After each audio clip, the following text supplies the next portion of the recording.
Hello, Days Realized fans. This is for Wednesday, April the 10th.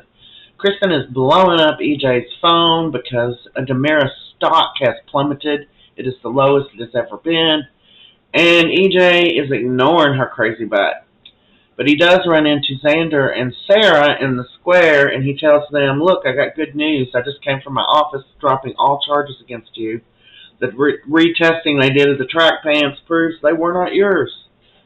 So, Xander and Sarah go back to the house. They have him a burger, some fries, and he's like, I'm not done with this. She's, what do you mean, babe? And he's like, I got to find out who framed me. Somebody with a lot of money. And then they think that maybe Stefan hired someone, but I don't think they've pinned it down to just specifically Stefan yet. Well, here comes Nicole like a bat out of where? Hell, who's she looking for? Kristen? Yeah. So she's going off on Kristen. What are you doing talking to my daughter like that? Don't you ever talk to my daughter like that. You got something to say, you come to me. And she's like, so you don't want my daughter hanging around your daughter? You think she's a bad influence? And she said, yeah, she does drugs. She did them right under your nose because you're a bad mother. And she's just like you. She's manipulative and a liar. She let Tate suffer for it. They are going at it. They are bringing up everything that each of them ever did wrong. And boy, I didn't like being reminded of all the things Nicole had done. It just, Anyway, EJ comes in, he breaks them up. They've just come to push and shove. He breaks them up. He's trying to get them squared away. He has to go back to the office. Nicole says she'll go with him. And Kristen's like, what's going on with Demira? He said, don't worry about it. I'm taking care of it.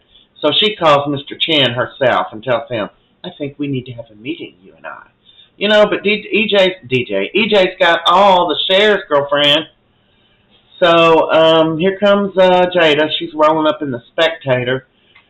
Leo is amazed at everything coming out of her mouth. Bobby who? He's married to who? What? So he did not know any of this, and he's still refusing to sign the divorce papers, and Jada's like, look, just sign Bobby's fine. You know, nobody will know it, nobody will see it, and this can all be over. And he still refuses. And, Leo's telling Stephanie, boy, he's in a bad mood. She's like, you got that right. So, after the girls leave, he's telling Leo, I don't know what to do. And Leo's trying to support him, but Leo tells him a good story just dropped in my lap, and I promise you I'll be kind to you. And he's like, oh, no. You don't print none of this. You can only rat on Chad's family. You can't rat me out. He didn't say that, but, that's what he was saying about don't do it, because he's a little coward. Stephanie follows Jada, and Jada sits down with her and apologizes to her for all the bad things she said, and Stephanie's like, hey, I'm going to be honest, you really hurt me, but I knew you were coming from a place of pain, so I forgive you.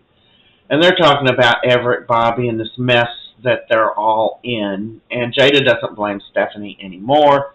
Meanwhile, crazy, psycho, multi-personality Everett Bobby is talking to himself in the office saying, you're never going to go away, are you?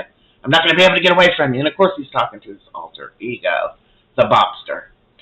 So Eric has been trying to pin Sloan down. What's going on with our finances? Because he knows she makes lots of money. And the bills, the spend out, the come in, it's not adding up, and he says we should make a budget. And she said, sure, fine. And, so he's trying to show her everything and ask questions. And she's really putting him off. And he, later, after he's gone through everything, he said, this just doesn't add up. I'm going to have to accept the fact that Sloan has got some debt that she hasn't shared with me. She owes some things she hasn't told me about. Yeah, that's right, buddy boy. Anyway, she goes to talk to Leo. Well, she's going to get diapers. She runs into Leo, and she's like, I can't even afford diapers. I haven't paid my rent. Can't you come down on what you're blackmailing me with? And he agrees to come down like 25%, and they're both so happy because he says he doesn't want little Jude wearing those cheapo diapers. He wants his tush to have the best.